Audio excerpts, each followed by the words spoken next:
Bonjour à tous et à toutes, c'est Pyroline Belgium et j'espère que vous allez bien. Alors aujourd'hui, je vais faire une nouvelle vidéo, mais avant ça, je vais vous expliquer quelques trucs. J'ai été absente pendant quelques temps et je vais reprendre mon activité. J'ai été absente car j'ai eu quelques petits problèmes à cause de mes études, j'ai eu des examens, j'ai eu tout un tas de trucs, la rentrée, bref, c'est tout un foin. Alors j'ai décidé de reprendre pendant les vacances et je vais essayer de faire ça aussi pendant ma période scolaire. Alors mon horaire, on va dire, ça sera de une vidéo ou 2 vidéos par semaine et si ça va bien, je ferai 3 ou 4 vidéos par semaine. Alors aujourd'hui, petite nouveauté, on va faire une théorie, mais pas sur MHA cette fois, sur Tokyo Ghoul Re. Donc attention, petit spoil, même gros spoil, ceux qui ne sont pas encore au dernier scan de Tokyo Ghoul ou alors au scan où quelqu'un arrive, je ne dirai pas qui parce que c'est dans le titre tout simplement, je vous déconseille cette vidéo, je vous conseille plutôt d'aller voir les chapitres suivants de Tokyo Ghoul. Alors l'objet de cette théorie est-ce que Hideyoshi Nagachika est un humain ou est-ce une ghoul? Alors nous avons reçu plusieurs petits indices à propos de cela. Lorsque Amane et Akira parlent avec Ide, il y a un moment où il explique qu'il avait enlevé son déguisement. Ide explique qu'il a surveillé Kaneki pour voir si il avait été sauvé ou pas, ou si quelqu'un pourrait le sauver. Alors, il dit très clairement que s'il est venu maintenant, c'est parce qu'il se sent fort, on va dire. Alors, est-ce une ghoul parce qu'il se sent fort, ou a-t-il évolué, par exemple, dans son apprentissage, je ne sais pas, de techniques de combat ou d'autres choses?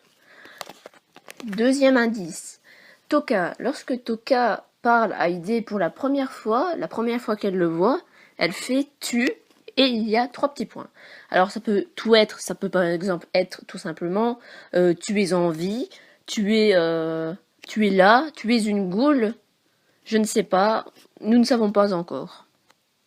Troisième indice, vous pouvez tous aller voir sur Wikipédia ou pour ceux qui ont bien regardé les scans que Scarecrow, le personnage dans lequel Ide se déguise, est classé au rang de ghoul de rang C. Alors peut-être que ce n'est rien, ou peut-être que c'est trop pour un humain, ou pour une ghoul. Nous ne savons pas encore si c'est une ghoul ou un humain, mais je ressens comme l'impression que Ide a changé, que c'est une ghoul, qu'il pourra sauver Kaneki, qu'il pourra aider Toka. Nous ne savons pas. C'est juste une théorie, peut-être qu'il y a des failles dans cette théorie, il y en a sûrement, mais pour moi, je dirais que Ide est une ghoul. Maintenant, c'est une théorie débutante, on va dire. C'est une théorie avec 3 indices, 3 petits moments, on va dire. Mais il y en a sûrement plusieurs autres qui pourraient dire que soit Ide est un humain, soit Ide est une ghoul. Si vous avez d'autres indices ou si vous êtes de mon avis, vous pouvez mettre un commentaire. Si vous voulez compléter un peu mes recherches et aussi, par exemple, m'aider à progresser, ce que je comprendrai, bien sûr, je veux des commentaires constructifs et pas des « Ouais, Ide, c'est pas une ghoul, voilà, c'est un humain, voilà. » Vous savez, de base, Kaneki, c'est un humain qui a été transformé en, comment dire, en ghoul. Donc peut-être que lorsque Ide s'est fait défoncer la gorge, littéralement, peut-être que, moi je dis que c'est Amane et Akira qui l'ont trouvé, peut-être qu'ils l'ont trouvé et qu'ils l'ont ramené à un docteur qui a pu lui, par exemple, lui remettre, je sais pas, des organes que Kaneki aurait bouffé, par exemple.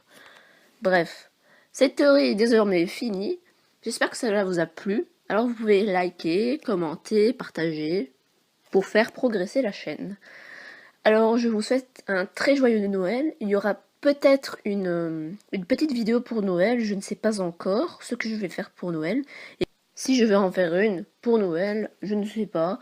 Peut-être que j'en ferai une pour Noël, hein. J'en ferai sûrement une entre les deux, bien sûr. Hein. Je vais en faire plusieurs. Je vais essayer d'en faire une par jour pendant les vacances. Mais j'ai d'autres trucs à faire.